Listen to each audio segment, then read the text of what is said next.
Taco piece original scene. এটা এমন একটা অ্যানিমে যেটা দেখে তুমি চিন্তায় পড়ে যাবে, কারণ শুরুতে এটা দেখলে মনে হবে এটা একটা কিউট অ্যানিমে, বাট স্টোরি যত আগে যায় তত তুমি বুঝতে পারো এটা আসলে ওই টাইপের অ্যানিমে না যেখানে কিউট কিউট বাচ্চারা থাকবে, কিউট কিউট কাজ করবে, বরং এটা একটা টোটালি ডিফারেন্ট টাইপের অ্যানিমে।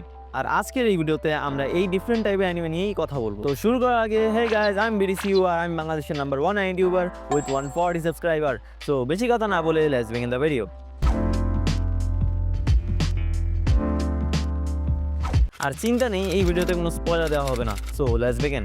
এই অ্যানিমেকে যদি সহজভাবে বলতে হয় আমি বলবো এটা ডোরেমন, বাট অনেক অনেক বেশি ডার্ক আর সাইকোলজিক্যাল থিমের। তোমরা যারা ভাবছো কেন আমি ডোরেমনের মতো অ্যানিমেকে এই অ্যানিমের সাথে কম্পেয়ার করেছি, সেটা তুমি এই অ্যানিমে দেখলে বুঝে যাবে। এই অ্যানিমের অলরেডি 5টা এপিসোড রিলিজ হয়ে গেছে, বাট মজার ব্যাপার হচ্ছে এই অ্যানিমে শুধু 6টা এপিসোডই রিলিজ করা হবে। তার মানে এপিসোড নাম্বার 6 ফিনালে হতে চলেছে, যেটা অনেকের কাছে স্যাড লাগতে পারে, কারণ এরকম ভালো অ্যানিমে সবসময় পাওয়া যায় না। তো এখন আসা যাক এর স্টোরি নিয়ে। তো অ্যানিমের শুরুতে আমরা অক্টোপাসের মতো একটা এলিয়েনকে দেখতে পাই, আর এই এলিয়েন এসেছে বহু দূরে থাকা হ্যাপি প্ল্যানেট থেকে।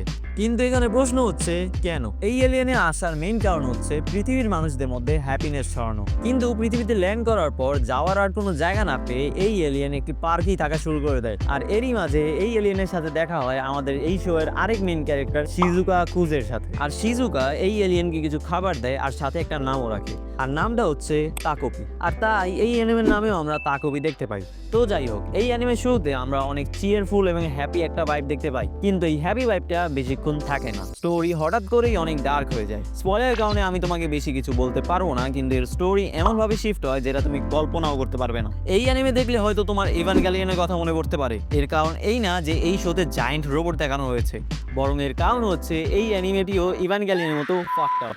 এর সাইকোলজিক্যাল অ্যাসপেক্ট এতটাই স্ট্রং যে তুমি বুঝতেই পারবে না কার সাইড নিতে হবে।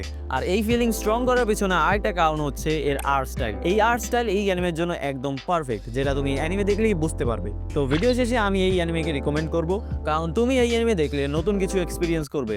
এক্সপিরিয়েন্সের কথা দিয়ে মনে বললো, তুমি যদি এখনো জিবলি মুভি এক্সপিরিয়েন্স না করে থাকো তাহলে তুমি এই ভিডিওটা দেখতে পারো, যেখানে আমি 5টা জিবলি মুভি সাজেস্ট করেছি। তো ভিডিও ভালো লাগলে লাইক করো, এরকম কন্টেন্ট আরো পেতে চাইলে চ্যানেলকে সাবস্ক্রাইব করো। আর যাওয়ার আগে এই অ্যানিমের এপিসোড 5 তুমি যদি অলরেডি দেখে থাকো তাহলে সেটা তোমার কাছে কেমন লেগেছে সেটা কমেন্ট করে জানাও। তো দেখা হচ্ছে নতুন কোনো ভিডিওতে। আজকের জন্য বাই।